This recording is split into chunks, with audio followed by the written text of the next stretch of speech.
Juntos no Enem. Governo do Estado do Rio Grande do Norte. Olá pessoal, tudo bem com vocês? Eu espero que sim. Estamos de volta aqui para mais uma aula de redação e hoje a gente vai falar um pouquinho sobre a redação em 4 passos, certo? Lá para o Enem. Trouxe aqui um material para vocês com técnicas bastante valiosas de como é que a gente pode chegar lá no dia da redação e encarar essa produção. Não sei se vocês lembram, meu nome é professora Vânia Borges, mas eu sei que quem está aí em casa me assistindo, meus ex-alunos vão dizer, tia Vaninha, é a tia Vaninha mesmo, certo? Para começar, pessoal, a aula, a gente vai falar um pouquinho sobre essa citação interessante que eu trouxe para vocês de Carlos Drummond de Andrade. Escritor, não somente uma certa maneira especial de ver as coisas, senão também uma impossibilidade de as ver de qualquer outra maneira. O que significa isso? Que se eu pretendo ser um bom escritor de textos, se eu pretendo ser este aluno que vai ter a sua opinião avaliada, que vai ter a sua produção considerada dentro de uma perspectiva, de um diálogo coerente, maduro, intelectual, eu preciso pensar na maneira como eu estou vendo determinadas temáticas. Não adianta só chegar lá na frente da redação, caneta na mão, papel, e escrever ideias aleatoriamente. É preciso que a gente tenha uma opinião formada sobre determinado assunto. Ou que, se nossa opinião não está formada, nós pelo menos conheçamos, as várias facetas desta problemática. Vocês sabem que lá na redação do Enem vai ser fornecido para vocês uma proposta de redação contendo uma problemática nacional.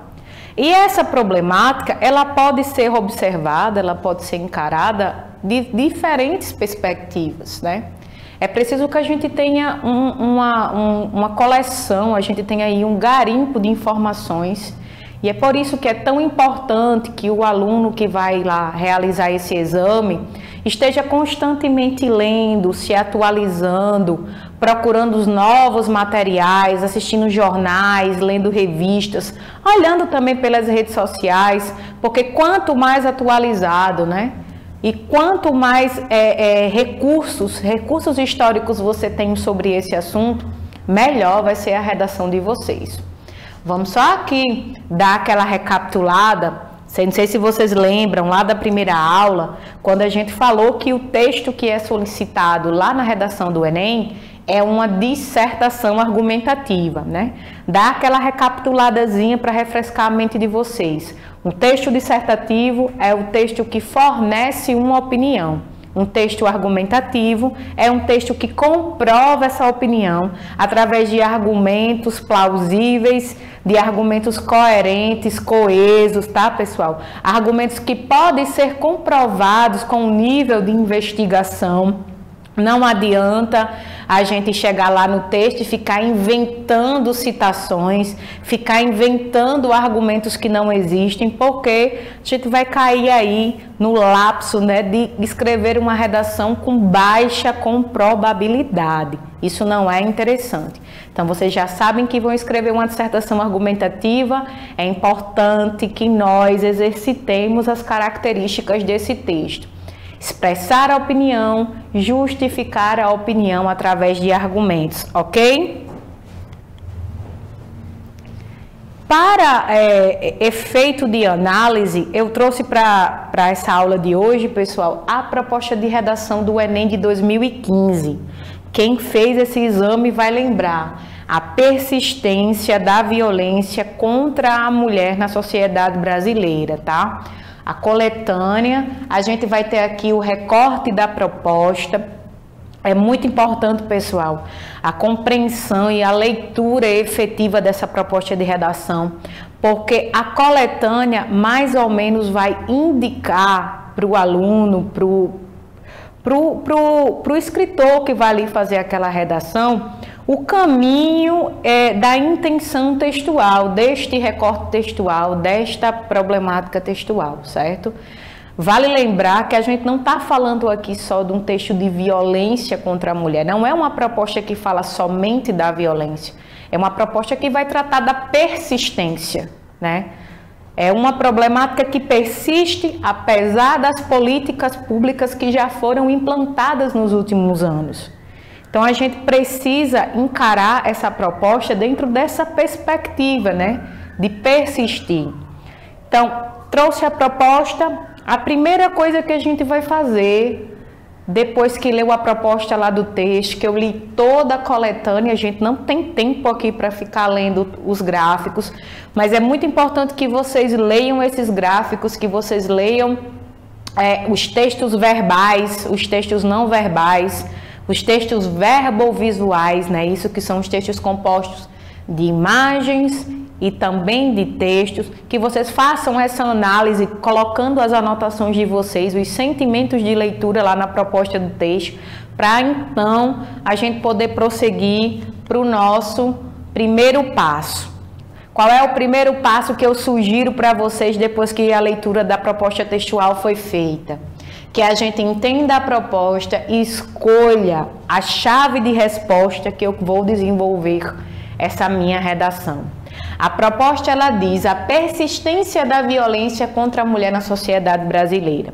Eu anotei aqui 3 pontos, pessoal, que podem nos ajudar a desenvolver os encaminhamentos desse texto. Sim, quando eu estou escrevendo lá a minha redação, eu faço primeiro um gráfico, mais ou menos, um fluxograma cheio de setinhas, um esquema estrutural. Depois eu passo lá para a escrita do texto, que eu gosto de montar o esqueleto antes, certo? Então, quais foram os pontos que eu anotei aqui nesse entendimento dessa proposta? Se essa redação fosse minha, tá? Vou deixar aqui claro.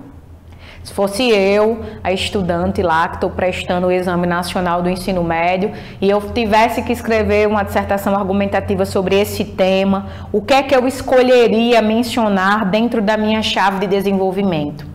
Primeiro, que existe uma problemática no que tange os índices representativos da violência contra a mulher no Brasil. A gente não está falando só da violência de uma maneira pura e simples, uma violência geral. A gente está falando dessa violência direcionada ao público feminino. Mata-se e morre-se muito no Brasil. Mas quando nós pegamos os números e vamos fazer uma análise, a gente percebe que existe aí estruturalmente, né, essa repetição sistemática da violência contra a mulher, né, do feminicídio. Então, os números são alarmantes. O número da violência já é alarmante de uma maneira geral, mas especificamente este afunilamento é bem expressivo. Como é que eu posso colocar isso no meu texto sem parecer que eu estou sendo sensacionalista, sem parecer que eu estou querendo tornar uma coisa pior do que ela já é, certo? Quais são? Vamos começar a pensar aqui nos encaminhamentos, no que é que a gente pode estar mencionando, citando nesse texto. Então, eu acho que eu começaria o meu texto falando sobre isso, que a gente não pode fugir da verdade. Os números, e olhe que os números nem sempre falam a dimensão real do que está acontecendo. Nem todas as mulheres que sofrem violência denunciam. Nem todos os agressores são presos.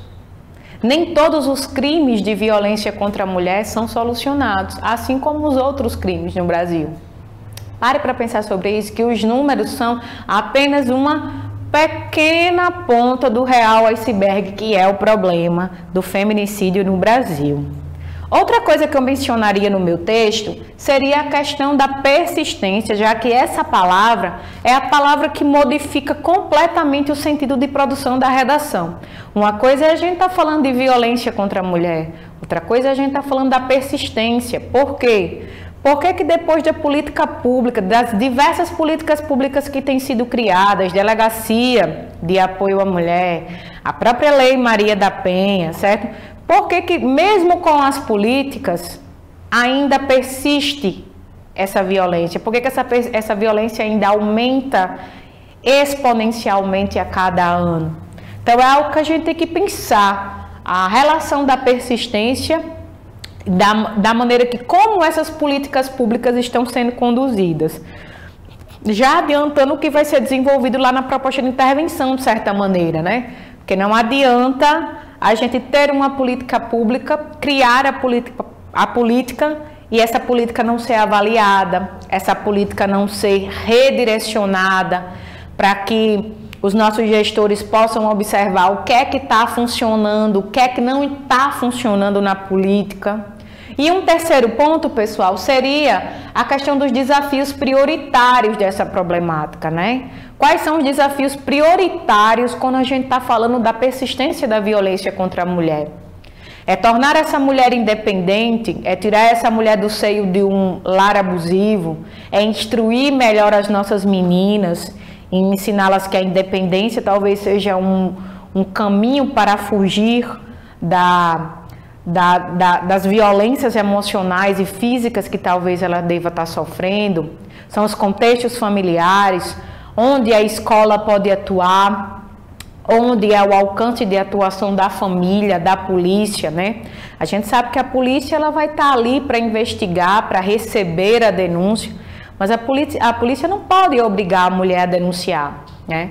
A polícia não pode simplesmente chegar lá, se meter na sua casa, na sua vida, fazer com que essa pessoa deixe o companheiro, não pode. Então existe um limite de alcance do trabalho que tem que ser desenvolvido. Quando a gente pensa num problema, pessoal, nós não podemos só caracterizar esse problema como responsabilidade do Estado. Onde está a minha responsabilidade enquanto professora, enquanto educadora da rede pública, nesse problema que nos cerca? Então, o primeiro passo, entender a proposta, começar a desenvolver a sua chave de resposta de acordo com o que você acredita. Aí a gente vai para o segundo passo, a gente já está na metade do caminho, certo, pessoal? Desse segundo passo, que é falar sobre a organização da tese. Como é que eu posso organizar a tese da minha redação, diferenciando a minha redação das demais, né? A tese, pessoal, é um passo fundamental no desenvolvimento do texto, certo? É preciso que a gente pense que a redação, ela é um texto de desenvolvimento extremamente pessoal, caracterização pessoal. Então é de certa maneira a minha identidade que vai estar ali naquele texto. A tese ela é única, por mais que você tenha argumentos muito parecidos com os meus, ok? Nunca os nossos textos serão iguais, porque nós temos linguagens e nós temos pensamentos e fundamentações diferentes. Então quando a gente vai falar da organização da tese, são 4 elementos principais que podem nos ajudar a desenvolver esse texto. O primeiro, o que eu sei sobre esse recorte temático? O que é que eu sei sobre a persistência da violência contra a mulher na sociedade brasileira? Eu sei que tem a Lei Maria da Penha, eu sei que os agressores podem ser presos, eu sei que está na mão da mulher denunciar ou não. Eu sei que apesar da criação da Lei Maria da Penha, essa problemática ainda persiste bastante, os números não têm diminuído, pessoal. Então, quais são os dados que eu tenho sobre essa questão? Anota aí no papel, no esquema organizacional do seu texto. O segundo passo, quais são as informações da coletânea que eu posso aproveitar? Geralmente não, vou dizer sempre. Sempre na coletânea lá da proposta de redação vão ter dados que a gente vai poder dar uma filtrada ali para fazer uma paráfrase. O que significa? Um número, um dado estatístico, até às vezes uma citação que eu posso incluir, né, diluidamente dentro do meu texto, de modo a parecer, né, que aquilo faz parte da construção da minha opinião. Eu não posso, de maneira nenhuma, ir lá na coletânea, tirar fragmento textual, colocar na minha redação e dizer que aquilo ali foi de minha produção. Não vai dar certo, pessoal. Isso aí vai constituir um plágio, não é verdade? Então é sempre interessante a gente estar utilizando aqui o mecanismo das paráfrases, tá? Nós vamos ter uma aula aqui que nós vamos falar sobre citações, tipos de argumentos e também técnicas de escrita textual. A gente vai falar aqui sobre a paráfrase. Aguardem que vocês vão assistir essa aula, tá bem? O material tá bem bacana. O terceiro ponto seria o que pode diferenciar o meu texto dos outros textos. Pessoal, vejam que eu falei bem rapidamente da questão da Lei Maria da Penha. Então, a maioria, ou se não todos os alunos vão lembrar deste fato e deste argumento. Isso não significa dizer que você não vai poder citá-lo na sua redação. É claro que você vai poder citar. Mas como é que eu posso citar este fato, este argumento, este objeto de discussão textual, de modo a diferenciar o meu texto? Eu vou só citar a política pública e deixar isso lá no texto? Será que não seria interessante a gente ter assim um acervo prévio de quando a política foi criada, de lá para cá, o que é que mudou, o que é que não mudou? Veja que são informações estatísticas, gente, que vão enriquecer o nosso texto. Para o professor, vou falar enquanto professora, né? Enquanto professora que corrige as redações dos alunos, que lê lá. É muito interessante quando você pega uma redação de um aluno e você vê que aquele texto está bem fundamentado, você vê que aquele texto ele tem uma panorâmica do assunto em diferentes perspectivas. Ele não está só tratando do assunto politicamente, ele não está só tratando do assunto religiosamente, né? Falar em religiosamente, vamos aqui abrir um parênteses, discussões religiosas não são interessantes, pessoal, nas produções textuais, tá? A gente vive num estado laico e cada pessoa é livre para ter suas crenças. A gente não pode utilizar as nossas crenças como fundamentação argumentativa para redações de cunho científico, ok?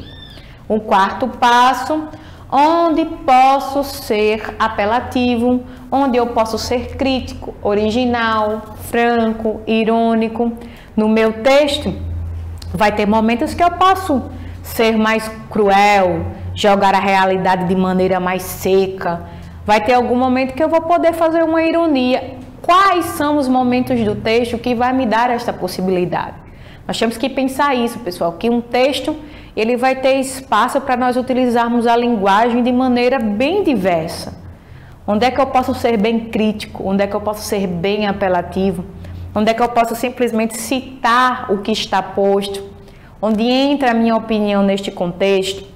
Passo número 2, que é organizar a sua tese e diferenciar. A gente vai fazer aqui algumas observações sobre a metade do caminho que a gente chegou até agora, falando desse material, que é o quê?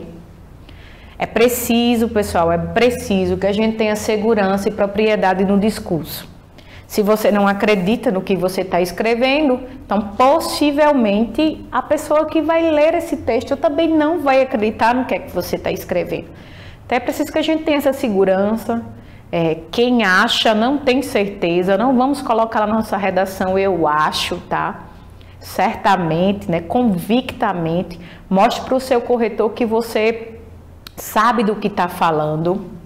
O detalhamento. Uma coisa é eu detalhar o texto, outra coisa é eu ficar ali no enchimento de linguiça, né? Quando você vai lá para o rodízio que passa um monte de linguiça, nem o pessoal não come a linguiça, o pessoal quer comer a carne, não é verdade? O enchimento de linguiça, porque a linguiça vai ali para dar uma amenizada ali no problema da fome, mas na verdade não era o que você queria. Então vamos evitar essas delongas que não trazem o objeto de discussão. Um vocabulário oportuno e fluente. Oportuno para a situação padrão da língua portuguesa, certo, pessoal? Vamos lembrar que é um texto dissertativo argumentativo em norma padrão da língua portuguesa. Então a gente tem que esquecer aí as nossas linguagens coloquiais, a gente tem que dar uma esquecida aí nessas gírias, em como a gente trata os nossos colegas. 2 a 3 tipos de argumento. Na próxima aula a gente vai falar sobre os tipos de argumento. Aguardem, tanto o pessoal aí que vai prestar Enem, como o pessoal do IFRN. Essa aula vai ser uma aula que vai servir para os 2 exames. Nada de exemplos pessoais e locais. Não é muito interessante, pessoal, você utilizar coisas muito locais, como por exemplo, na minha rua teve uma moça que foi assassinada pelo companheiro. Beleza. Estatisticamente, o problema, este acontecimento vai entrar aí na questão dos dados do Rio Grande do Norte, ou lá do interior. Agora, não é interessante a gente utilizar essa exemplificação próxima ao nosso convívio. Se forem utilizar exemplos de casos, o mais interessante é que vocês utilizem exemplos que foram divulgados nacionalmente, porque aí a pessoa que vai corrigir a redação vai conseguir reconhecer aquele exemplo. Intertextualidade é tudo dentro de uma redação. O que a gente vai falar como intertextualidade, pessoal? Como eu diversifico os gêneros dentro da minha redação. Então, eu vou utilizar aqui a citação de um poema, de uma música, um dado estatístico que eu peguei no jornal, vou utilizar o trecho de um romance, vou utilizar uma propaganda, um exemplo de um caso que tinha acontecido e foi divulgado nacionalmente. Quanto mais eu diversifico a estrutura do meu texto, mais interessante ele fica. Eu lembro que eu tive um aluno que foi finalista da Olimpíada de Língua Portuguesa, na etapa regional, e ele fez uma redação incrível, falando, e essa redação ela começava falando sobre o Homem-Aranha, e era uma redação que era sobre violência urbana, e o texto ficou maravilhoso. Como ele conseguiu misturar a ficção, a realidade dentro de uma produção textual, dentro do universo do que ele gostava. Inclusive, um beijo, Dudu, lembro de você, viu? Você vai ficar feliz de eu ter lembrado. Carlos Eduardo, lá da Santos Dumont. Então, quando você vai falar isso para os alunos, eles ficam um pouco intrigados. Eu posso tirar 1000 pontos na redação mencionando o Homem-Aranha? Pode sim. Eu vou ensinar para vocês depois, tá? Vamos lá para o passo 3, tá bem pertinho. Passo 3 e passo 4. O passo 3, gente, é propriamente a engenharia do texto, tá? Pessoal aí que vai para a área de exatas. Como é que eu vou fazer a estruturação desse texto? A gente já sabe que o texto precisa de uma introdução, de um desenvolvimento argumentativo e de uma conclusão com proposta de intervenção. Também já falei para vocês que não é legal a gente desenvolver essa redação com apenas 3 parágrafos ou menos que isso, tá? Porque nós precisamos de pelo menos 3 partes.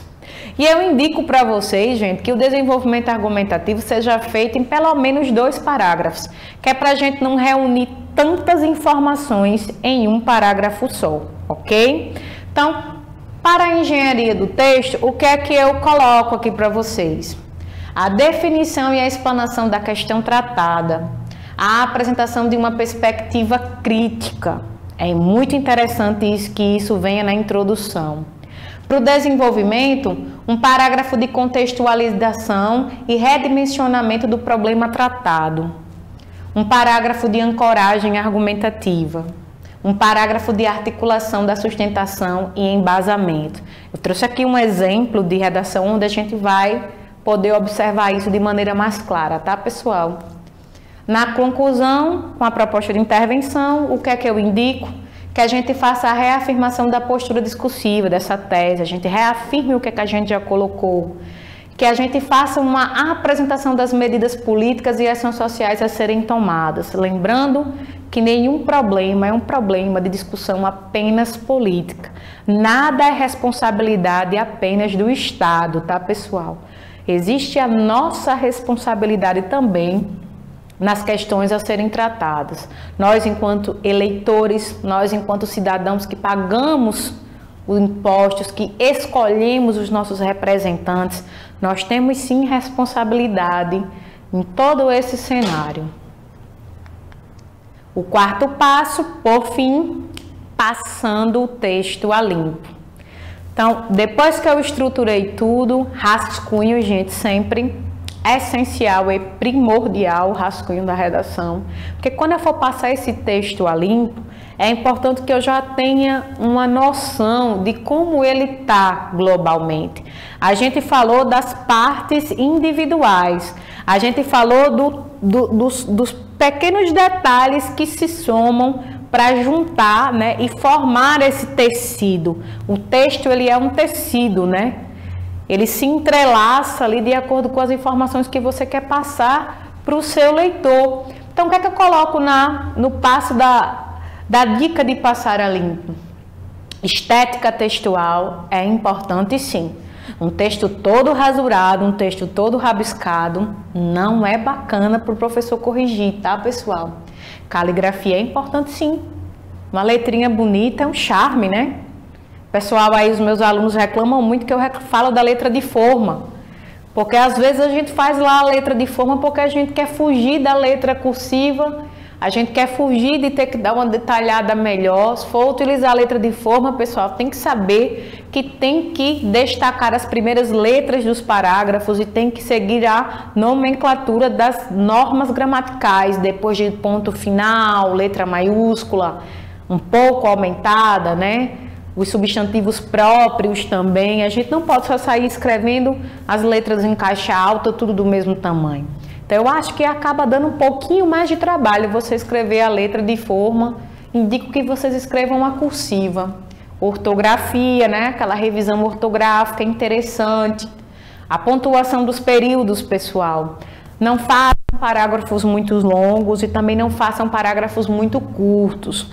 Parágrafos muito longos têm essa tendência de trazer problemas de estética textual, problemas de coerência, de coesão, de sequenciamento temático, da mesma maneira que os parágrafos muito curtos deixam a análise textual muito enxuta e você acaba não desenvolvendo o argumento de maneira apropriada, tá? Então eu indico aí, não façam parágrafos com menos de 4 linhas e também não façam parágrafos com mais de 7 ou 8 linhas, ok? A articulação dos parágrafos, né? É importante a gente saber desenvolver esse mecanismo de coesão dentro do texto. A revisão das informações, quais foram os argumentos que eu citei, as citações estão corretas, eu fiz discurso direto, eu fiz o discurso indireto, não custa nada dar aquela pequena retocada. Originalidade, eu acho que um texto original, um texto com uma boa fundamentação, um texto que não parece que você está lendo esse texto pela milésima vez, né? De uma maneira geral, eu acho que falta um pouco essa questão da originalidade da escrita para os alunos. A gente acaba pegando a coisa que está pronta e desenvolvendo ali. Título é um tema polêmico. Você foi meu aluno, você sabe, eu peço e eu exijo o título, porque acho que se você escrever uma redação de 29 linhas, por que você vai se amedrontar na última linha, que é um título, que é dar um nome para a sua obra? Lembrando, gente, que a gente escreve um título para o texto, a gente não escreve um texto para o título. Talvez o título seja a última coisa que a gente coloca lá na redação, tá? E um título original, um título criativo, dá todo aquele charme à nossa redação. Diferencia ela, na verdade, das demais.